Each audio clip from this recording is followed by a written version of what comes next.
नए लोग चैनल को इस तरह सब्सक्राइब कर बेल आइकन दबाकर ऑल वाला नोटिफिकेशन चुनें। मित्रों, मर्यादा पुरुषोत्तम श्री राम ने रावण का वध करने के बाद 11,000 वर्षों तक इस पृथ्वी पर राज किया था और श्री राम के शासन काल में न सिर्फ मनुष्यों को बल्कि पशु पक्षियों को भी न्याय मिलता था।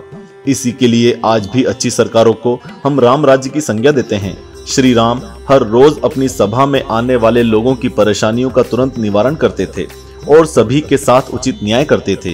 एक दिन जब सभा का काम खत्म करके श्री राम ने अपने प्रिय भाई लक्ष्मण से कहा कि वो बाहर एक बार देखकर आएं कि कोई सुनवाई के लिए बचा तो नहीं है। लक्ष्मण जी बाहर गए और इधर उधर देखा तो उन्हें कोई भी नहीं दिखाई दिया।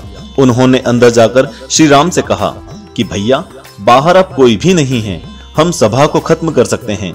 ये सुनकर श्री राम ने लक्ष्मण से कहा, जाओ एक बार और अच्छी तरह से देख कर आओ, कहीं कोई छूट ना जाए। ऐसा पहली बार हुआ था कि श्री राम ने लक्ष्मण को दोबारा बाहर जाकर देखने को कहा था। लक्ष्मण जी फिर से बाहर गए और इस बार उन्होंने चारों तरफ देखा तो एक कोने में उन्हें एक कुत्ता बैठा हुआ दिखाई दिया जो बहुत ही दुखी था और उसके सर से खून बह रहा था। लक्ष्मण जी ने उस कुत्ते से पूछा, क्या तुम किसी का इंतजार कर रहे हो? तुम्हें क्या चाहिए? ये सुनकर कुत्ते ने बोला, हाँ, मैं राम से न्याय चाहता हूँ। ये सुनकर लक्ष्मण जी ने उसे श्री राम के दरबार में बुला लिया। दरबार में आते ही कुत्ते ने श्री राम के सामने अपना सर झुकाकर प्रणाम किया और बोला, हे राम, मैं न्याय चाहता हूँ। मेरे ऊपर हमला हुआ है, मैं बस बैठा हुआ था, तभी अचानक एक आदमी जिसका नाम सर्वार्थ सिद्ध है, उसने आकर मेरे सर पर डंडे से प्रहार किया। मैं न्याय चाहता हूँ। श्री राम ने कुत्ते से कहा, दुखी मत हो, तुम्हें न्याय अवश्य मिलेगा, और तुरंत सैनिकों को भेजकर सर्वार्थ सिद्ध को राज दरबार में बुलवाया। मित्रों, सर्वार्थ सिद्ध एक भिक्षुक था जो भिक्षा मांगकर अपना पेट भरता था। उसे राज दरबार में लाया गया और श्री राम ने उससे अपना पक्ष रखने को कहा। श्री राम के सामने सर झुकाकर सर्वार्थ सिद्ध ने कहा, मैं भूख से हताश था और सुबह से भिक्षा न मिलने के ख्याल से परेशान। मुझे बहुत गुस्सा भी आ रहा था। इसी हताशा और गुस्से में मैंने इस कुत्ते के सर पर डंडे से प्रहार किया। मुझसे अपराध हुआ है, आप मुझे जो चाहें वो सजा दें। तब श्री राम ने दरबार में बैठे हुए अपने मंत्रियों से इस विषय में न्याय करने को कहा और इस मामले को सभी के सामने रखकर कहा कि आप इस भिखारी के लिए क्या दंड तय करेंगे। काफी सोच विचार करके सभी मंत्रियों ने श्री राम से कहा कि प्रभु, ये बहुत ही पेचीदा मामला है। इसमें एक इंसान और एक कुत्ता शामिल है। जो नियम हम जानते हैं वो सिर्फ इंसानों के लिए हैं। पशुओं के लिए न्याय कैसे किया जाना चाहिए, ये निर्णय हम सभी आप पर छोड़ते हैं।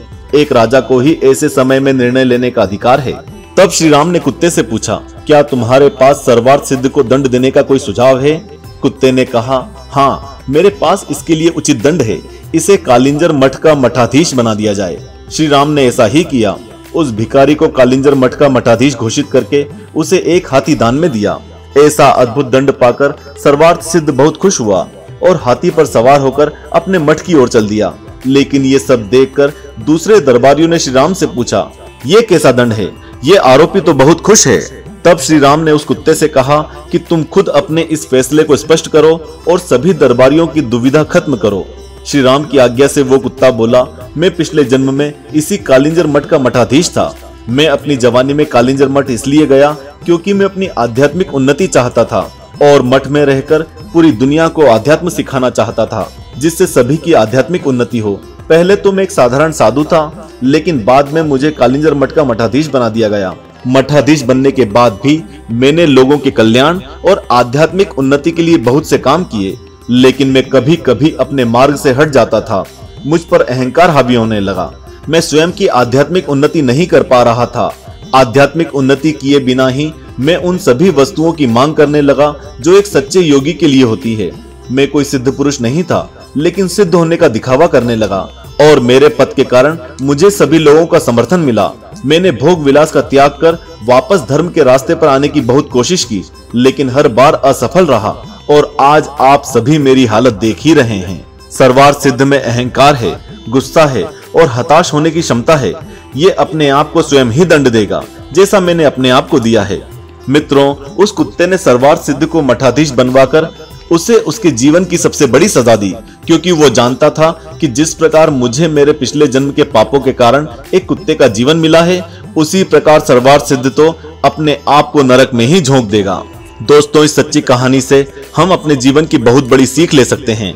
असल में हम सभी जाने अनजाने में अपने आप को बहुत से कष्ट देते रहते हैं, बहुत से दंड देते रहते हैं, जिनके बारे में हमें पता भी नहीं चलता। अब आप कहेंगे वो कैसे? असल में हम इस जीवन में जो भी पाप करते हैं, धर्म और अध्यात्म के मार्ग से हटकर भोग विलास में लिप्त होकर ईश्वर को भूल जाते हैं और ये भी भूल जाते हैं कि इस जीवन का परम लक्ष्य मृत्यु के बाद मोक्ष की प्राप्ति है, जो केवल प्रभु की भक्ति और अच्छे कर्मों से मिल सकता है। ये सब भूलकर इस माया रूपी जीवन के सांसारिक सुखों में खो जाते हैं और सोचते हैं कि हम बहुत खुश हैं। तो एक बात जान लीजिए, ये असली सुख नहीं है। जो सुख प्रभु की भक्ति करने में और पुण्य करने में है, वो किसी और वस्तु में नहीं है।